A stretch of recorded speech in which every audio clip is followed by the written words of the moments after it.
Is Marquis like that nigga ugly and fat too, but he got on them ropes. Them hoes feel him. Look at that vapors. So it just made sense to me. I'm a nigga in the fourth grade. Right. Right. And I'm looking at this. This was making me look like then to see Luke and them with hoes and to know they getting paid to do this shit. Right. You know what I'm saying? That 150, I'm ordering it. So your major influences, like who would probably be some of your like influences? Like my biggest influence was Luke because of his entrepreneur shit and his music. Right. But me watching a nigga go from my neighborhood to Lifestyles of the Rich and Famous, you know, I remember watching that episode. Huh?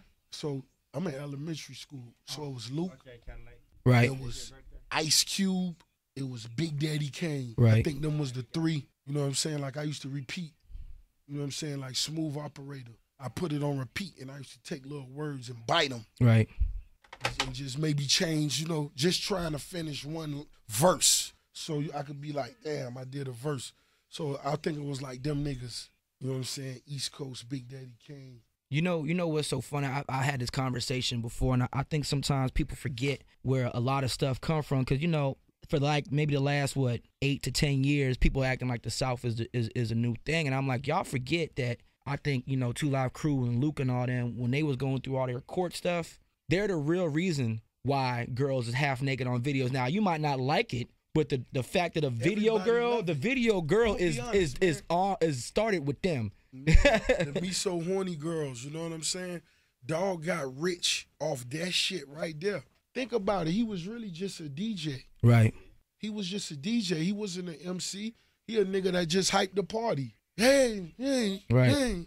And how he worked that shit with them bitches, it was genius. And not only that, he was one of the first niggas with his own label and distribution. He was before Russell Simmons. Right. Yeah. That's crazy, man. Russell Simmons. Dog made Lifestyles of the Rich and Famous. That was in '88 when they showed his episode. And that's why, if you think about it, shit like Frank Ski, DJ DC, all them tag team. Really, the late '80s spawned the businessman of hip hop.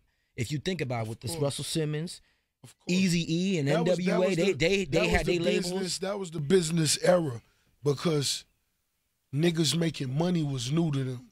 All the niggas that came before them got fucked. Right. They never made nothing. The nigga that wrote a hop, I was at the club with him. He was on stage with us. And he was just like, if he would have copywritten that shit, I wouldn't even be sitting here with you, Ross. I'd be in Hawaii somewhere. But they ain't know. So if you was a nigga on Sugar Hill Gang, it's like they gave you $2,500. Right. You signed. You ain't know nothing. You was good. Then you got your little $750 a show back then. Did you 2 Cadillac Fleetwoods, right, $7,500 each. Did you ever see the interview with Ice-T?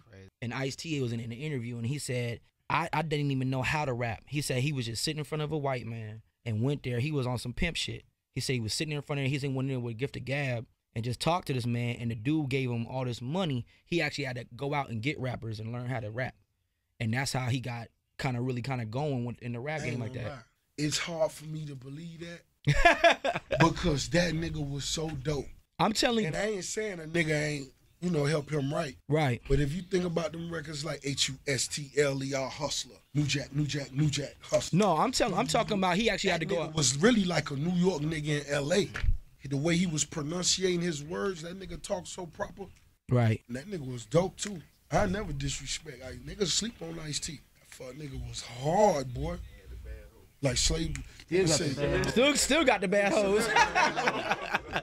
What the hell situation? I ain't gonna lie, I liked the first one better. Man, you see the new one on World Star though? Which one? Not Coco? Coco on World Star. She doing. Yo, that nigga came to a club out here in Atlanta. That nigga came out here to a club in Atlanta with Coco, dog, and put her on stage. And cause all them girls be saying her ass is fake. Remember Da Vinci's, and put her on stage and was like, man, y'all think this girl's ass is fake? Bend over, baby. Put her on stage and let girls feel her ass. And some niggas try to walk up. He's like, nah, not for y'all niggas. I want the ladies to feel. He had nothing but a line of hoes feeling her ass just to see if it was real. Man, this shit is like, they was down and they was gripping. They was like, damn, like, it's real. Yeah, it's a real ass. They so gangster because he pimping his bitch, like, and it's cool.